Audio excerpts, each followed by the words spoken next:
ओम नमो भगवते वासुदेवाय। ओम बृहस्पति देवाय नमः। स्वागत है आप सभी का हमारे चैनल पर। आज बृहस्पतिवार है और आज के दिन बृहस्पतिवार का व्रत रखने से, बृहस्पति देव की कथा सुनने से सभी प्रकार की मनोकामनाएं पूर्ण होती है। इसके साथ ही अगर जीवन में किसी भी प्रकार का कोई आर्थिक संकट है, आप धन की कमी से जूझ रहे हैं या गरीबी से जूझ रहे हैं, इसमें भी बृहस्पतिवार का व्रत करना एवं कथा सुनना अत्यंत ही लाभकारी होता है। अगर किसी भी वजह से व्रत नहीं रख सकते तो कथा तो अवश्य ही सुननी चाहिए। कथा सुनने मात्र से ही जीवन के सभी कष्ट दूर होते हैं। तो आइए आज के वीडियो में हम आपको सुनाते हैं बृहस्पतिवार व्रत की कथा। परंतु उससे पहले आपसे आग्रह है कि अगर अभी तक आपने चैनल को सब्सक्राइब नहीं किया है तो चैनल को सब्सक्राइब करके बेल आइकन पर क्लिक कर लीजिए, और अगर आज की कथा आपको अच्छी लगे तो एक लाइक अवश्य कर दीजिए, क्योंकि आपके लाइक से ही हमें ये पता चलता है कि आपको हमारा वीडियो पसंद आया है। तो चलिए अब सुनते हैं बृहस्पतिवार व्रत की कथा। प्राचीन समय की बात है। भारत में एक राजा राज्य करता था। वह बड़ा प्रतापी और दानी था। वह नित्य प्रति मंदिर में भगवत दर्शन करने जाता था। वह ब्राह्मण और गुरु की सेवा भी किया करता था। उसके द्वार से कोई भी याचक निराश होकर नहीं लौटता था। वह प्रत्येक गुरुवार को व्रत रखता एवं पूजन करता था। हर दिन गरीबों की सहायता करता था। परंतु ये सब बातें उसकी रानी को अच्छी नहीं लगती थीं। वह न ही व्रत करती और न किसी को एक भी पैसा दान में देती थी। वह राजा से भी ऐसा करने को मना किया करती थी। एक समय की बात है, राजा शिकार खेलने वन को चले गए। घर पर रानी और दासी थी। उस समय गुरु बृहस्पति साधु का रूप धारण करके राजा के दरवाजे पर भिक्षा मांगने आए।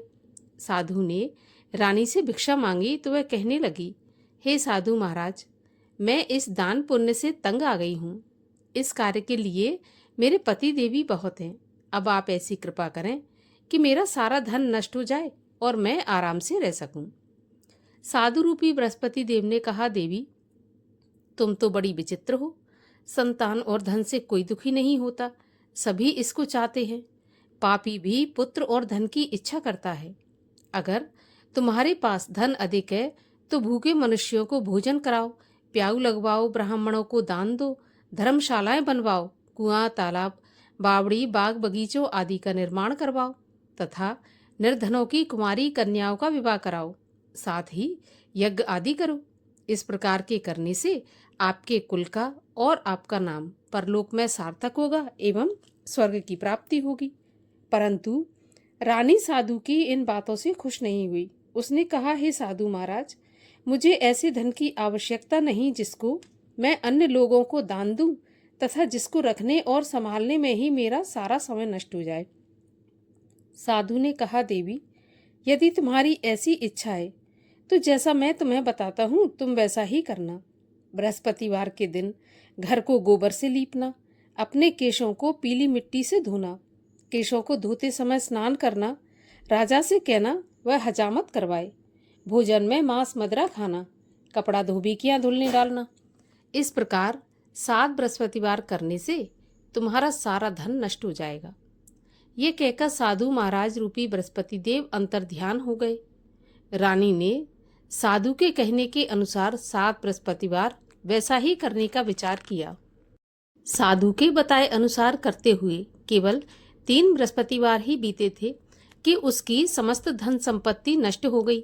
भोजन के लिए दोनों समय परिवार तरसने लगा और सांसारिक भोगों से दुखी रहने लगा। तब वह राजा रानी से कहने लगा कि रानी, तुम यहाँ पर रहो, मैं दूसरे देश को जाता हूँ, क्योंकि यहाँ पर मुझे सभी मनुष्य जानते हैं, इसलिए मैं यहाँ कोई कार्य नहीं कर सकता। ऐसा कहकर राजा परदेश चला गया। वहाँ जंगल से लकड़ी काट कर लाता और शहर में बेचता। इस तरह से जीवन बिताने लगा। इधर राजा के बिना रानी और दासियां दुखी रहने लगी। किसी दिन भोजन मिलता और किसी दिन पानी पीकर ही रह जाती। एक समय रानी और दासियों को 7 दिन बिना भोजन के व्यतीत हो गए। तो रानी ने अपनी दासी से कहा कि दासी, यहाँ पास ही के नगर में मेरी बहन रहती है। वह बड़ी धनवान है।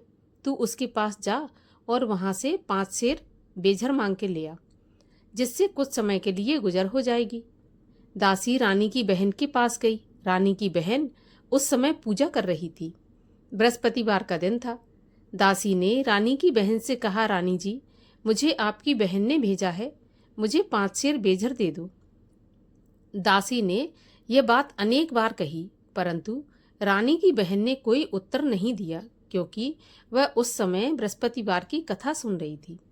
जब तक कथा होती है तब तक न बोलते हैं न उठते हैं।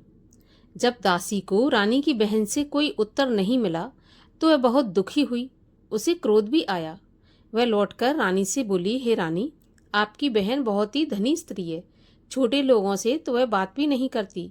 मैंने उससे कहा तो उसने कोई उत्तर नहीं दिया, तो मैं वापस चली आई। रानी बोली, हे दासी, इसमें उसका कोई दोष नहीं है। जब बुरे दिन आते हैं तब कोई सहारा नहीं देता। अच्छे बुरे का पता विपत्ति में ही लगता है। अब तो जो ईश्वर की इच्छा होगी वही होगा। यह सब तो हमारे भाग्य का दोष है। उधर रानी की बहन ने सोचा कि मेरी बहन की दासी आई थी, परंतु मैं उससे नहीं बोली, इससे वह बहुत दुखी हुई होगी। कथा सुन और विष्णु भगवान का पूजन समाप्त कर वह अपनी बहन के घर आई और कहने लगी, बहन, मैं बृहस्पतिवार का व्रत कर रही थी। तुम्हारी दासी आई, परंतु जब तक कथा होती है तब तक ना उठते हैं और ना बोलते हैं, इसलिए मैं नहीं बोली। कहो दासी क्यों गई थी? रानी बोली, बहन, हमारे घर पर अनाज नहीं था। वैसे तुमसे कोई बात छुपी नहीं है, इस कारण मैंने दासी को तुम्हारे पास 5 सेर बेझर लेने के लिए भेजा था। रानी की बहन बोली, बहन देखो, बृहस्पति भगवान सबकी मनोकामना पूर्ण करते हैं। देखो, शायद तुम्हारे घर में अनाज रखा हो। यह सुनकर दासी घर के अंदर गई तो वहां उसे एक घड़ा बेजर का भरा मिल गया। उसे बड़ी हैरानी हुई, क्योंकि उसने एक एक बर्तन पहले ही देख लिया था। उसने बाहर आकर रानी को बताया। दासी अपनी रानी से कहने लगी, रानी देखो, वैसे जब हमको अन्न नहीं मिलता तो हम रोज ही व्रत करते हैं। अगर इनसे व्रत की विधि और कथा पूछ ली जाए तो उसे हम भी किया करेंगे।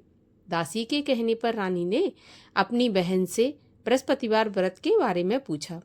उसकी बहन ने बताया कि बृहस्पतिवार के व्रत में चने की दाल और मुनक्का से विष्णु भगवान का केले की जड़ में पूजन करें तथा दीपक जलाएं, पीला भोजन करें, कथा सुनें। इस प्रकार करने से गुरु भगवान प्रसन्न होते हैं, अन्न पुत्र धन देते हैं, सभी की मनोकामना पूर्ण करते हैं।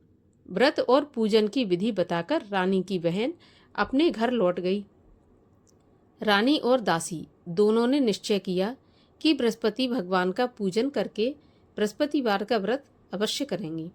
7 रोज बाद जब बृहस्पतिवार आया तो उन्होंने व्रत रखा।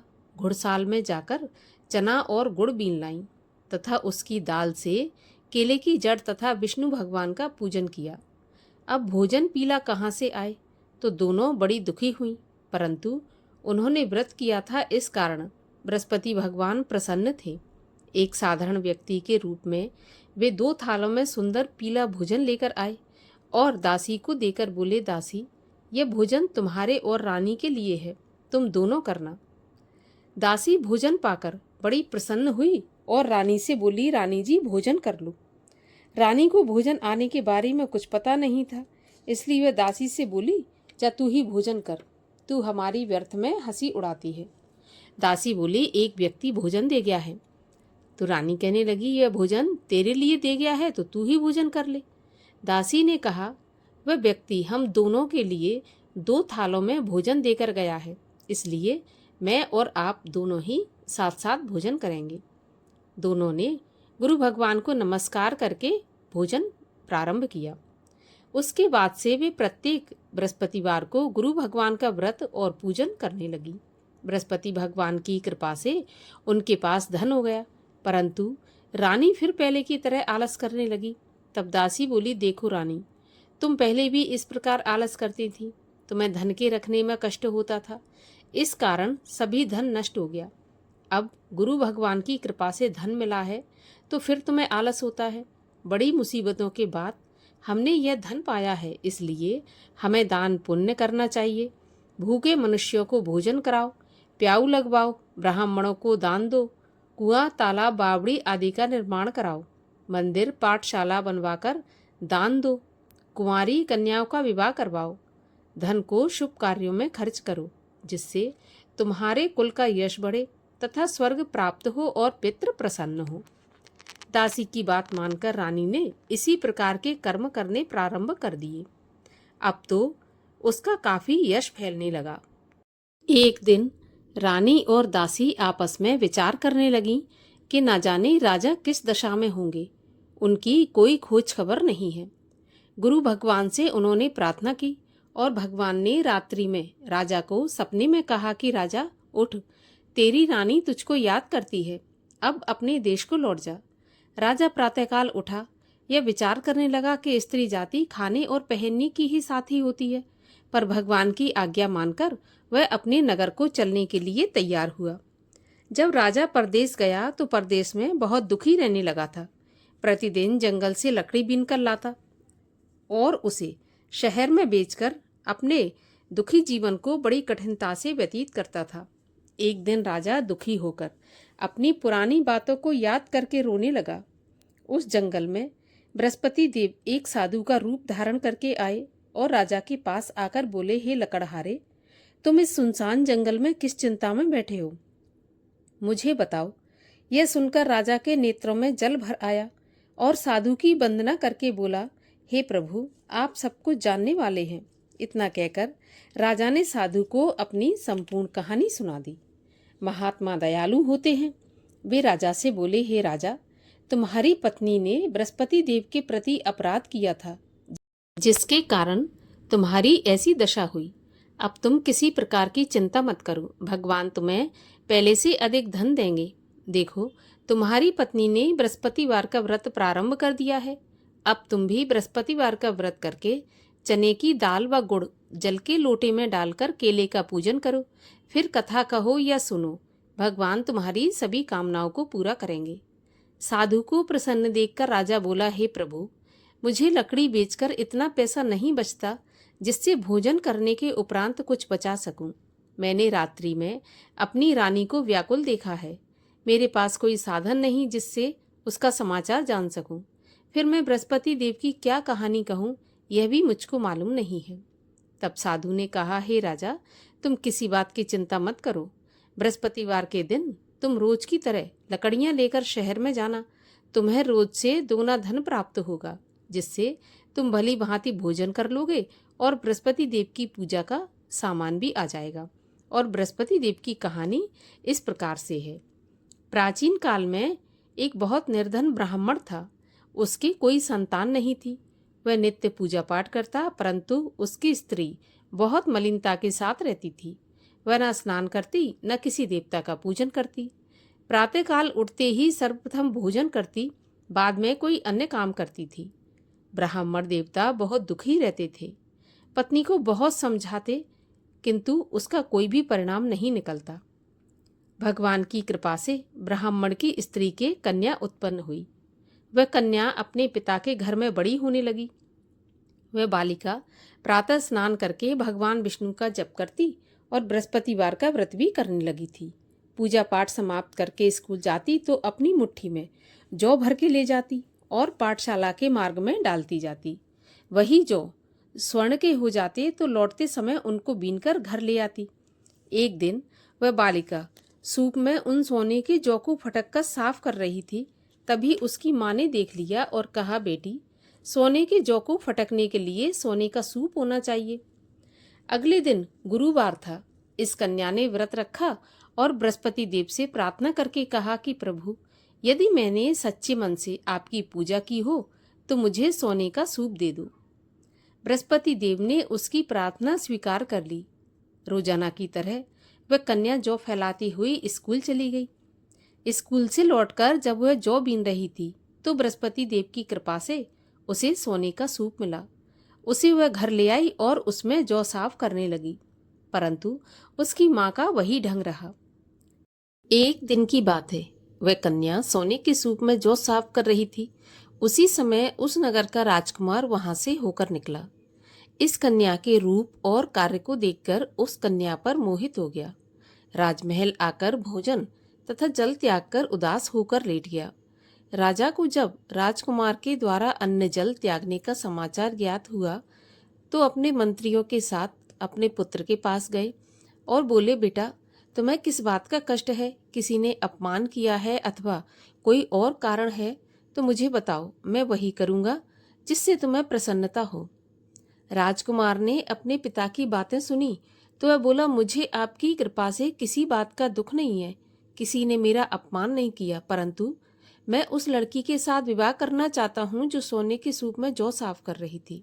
यह सुनकर राजा आश्चर्य में पड़ गया और बोला, बेटा, इस तरह की कन्या का पता तुम ही लगाओ, मैं उसके साथ तुम्हारा विवाह अवश्य ही करवा दूंगा। राजकुमार ने राजा को उस लड़की के घर का पता बतलाया। तब मंत्री उस लड़की के घर गया और राजा का आदेश ब्राह्मण को सुनाया। कुछ ही दिन के बाद ब्राह्मण की कन्या का विवाह राजकुमार के साथ संपन्न हो गया। कन्या के घर से जाते ही उस ब्राह्मण देवता के घर में पहले की तरह गरीबी का निवास हो गया। अब भोजन के लिए भी अन्न बड़ी मुश्किल से मिलता था।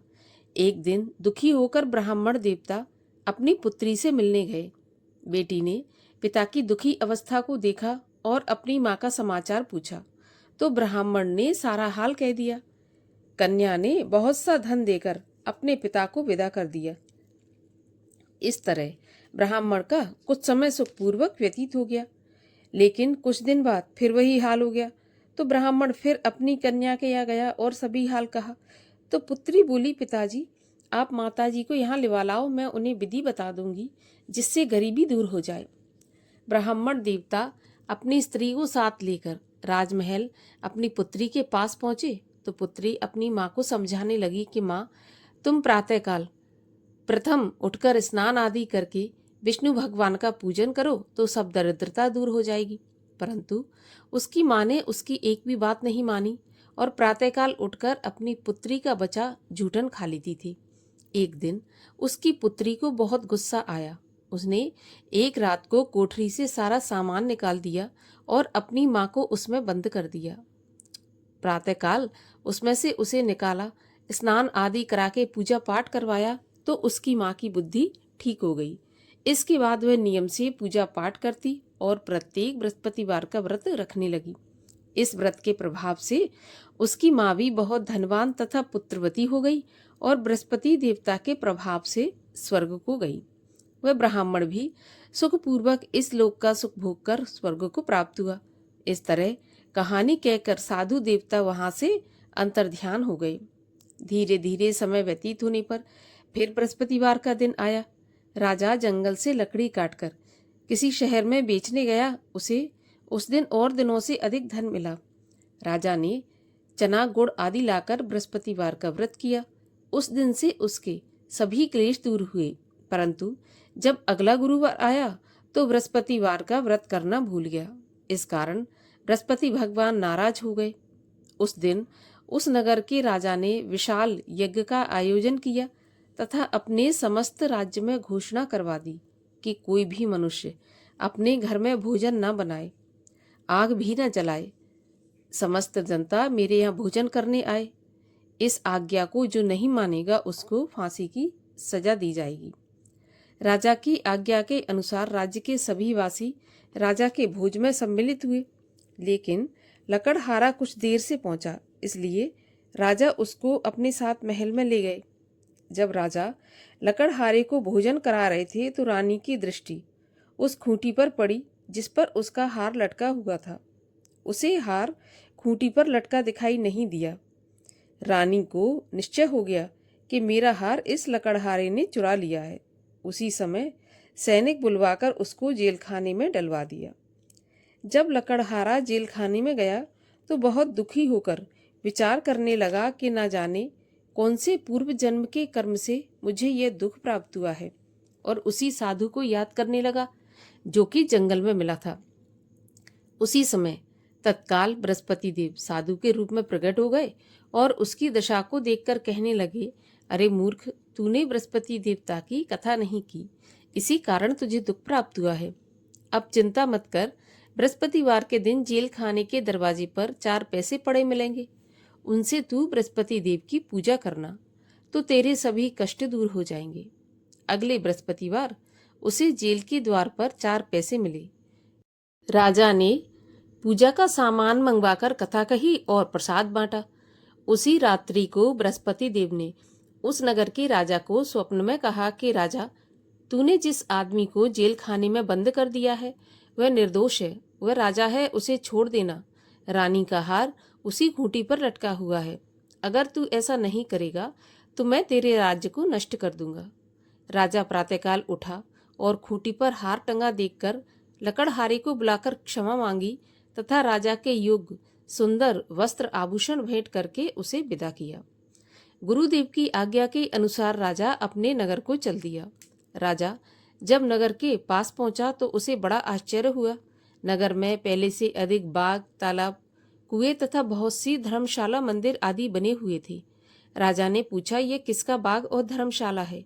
तब नगर के सब लोग कहने लगे कि यह सब रानी और दासी के द्वारा बनवाए गए हैं। तो राजा को आश्चर्य हुआ और गुस्सा भी आया। जब रानी ने खबर सुनी कि राजा आ रहे हैं तो उसने अपनी दासी से कहा कि दासी, देख राजा हमको कितनी बुरी हालत में छोड़ गए थे।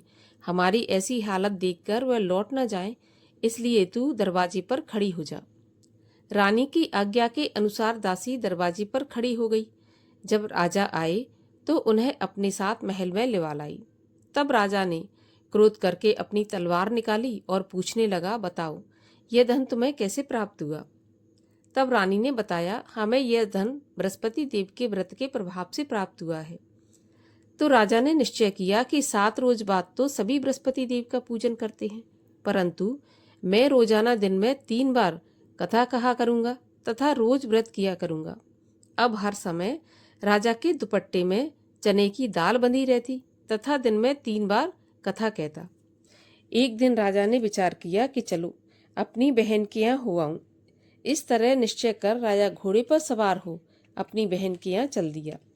मार्ग में उसने देखा कि कुछ आदमी एक मुर्दे को लिए जा रहे हैं। उन्हें रोककर राजा कहने लगा, अरे भाइयों, मेरी बृहस्पति देव की कथा सुन लो।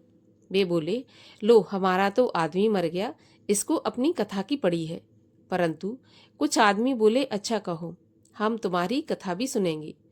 तो राजा ने दाल निकाली और कथा कहनी शुरू कर दी। जब कथा आधी हुई थी तो मुर्दा हिलने लगा और जब कथा समाप्त हुई तो वह मुर्दा राम राम करके उठकर खड़ा हो गया।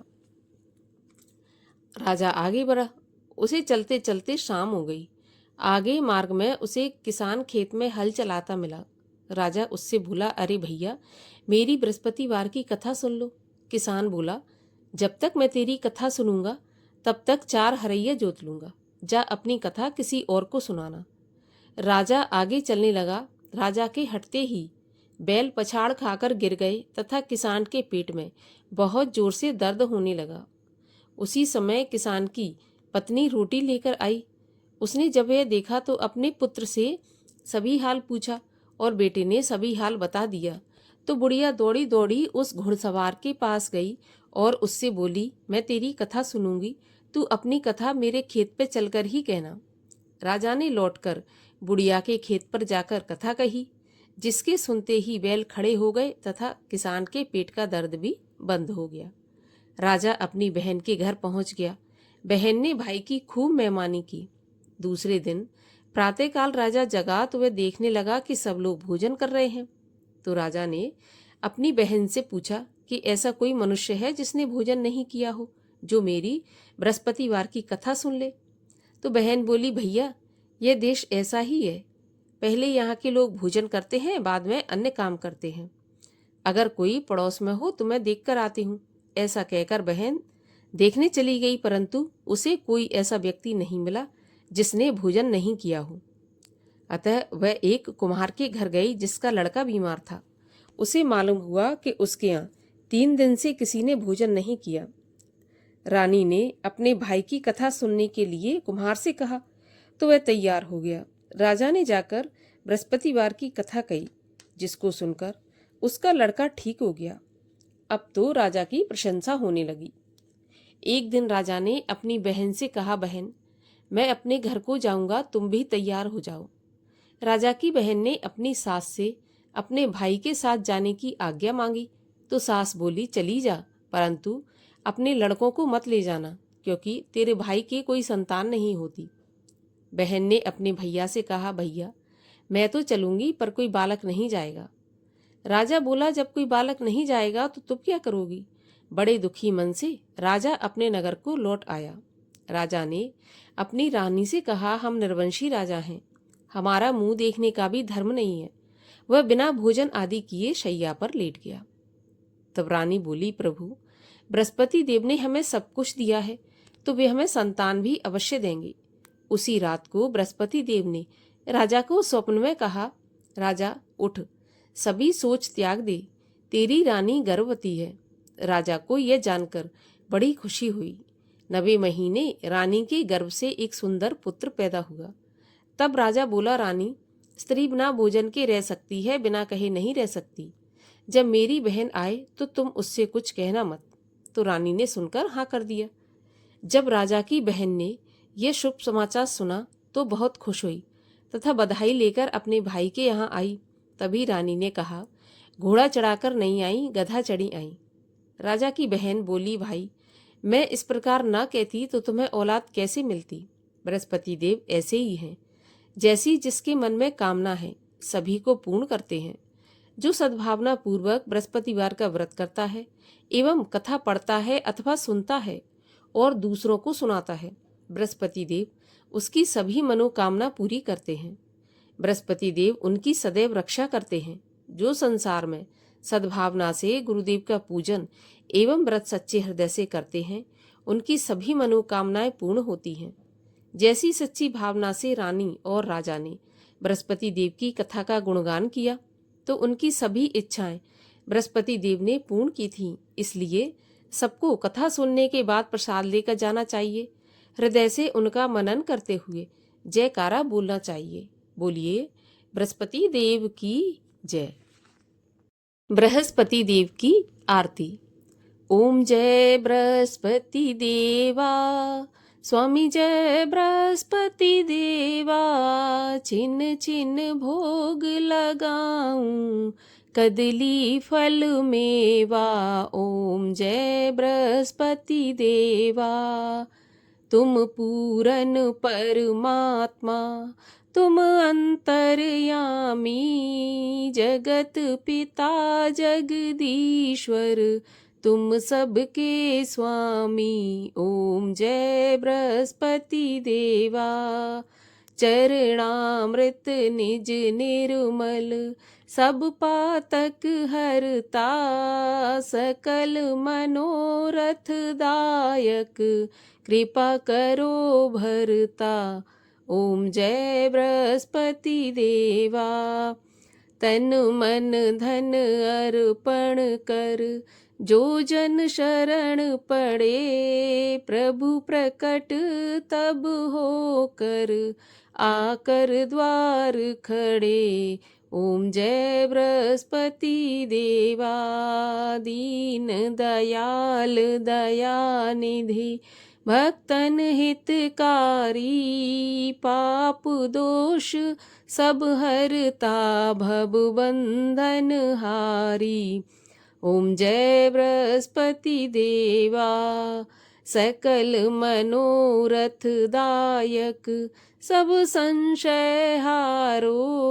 विषय विकार मिटाओ, संतन सुखकारी। ओम जय बृहस्पति देवा। जो कोई आरती प्रभु की, प्रेम सहित गावे। जेठानंद आनंद कर, सो निश्चय पावे। ओम जय बृहस्पति देवा। बोलो विष्णु भगवान की जय। बोलो बृहस्पति देव भगवान की जय।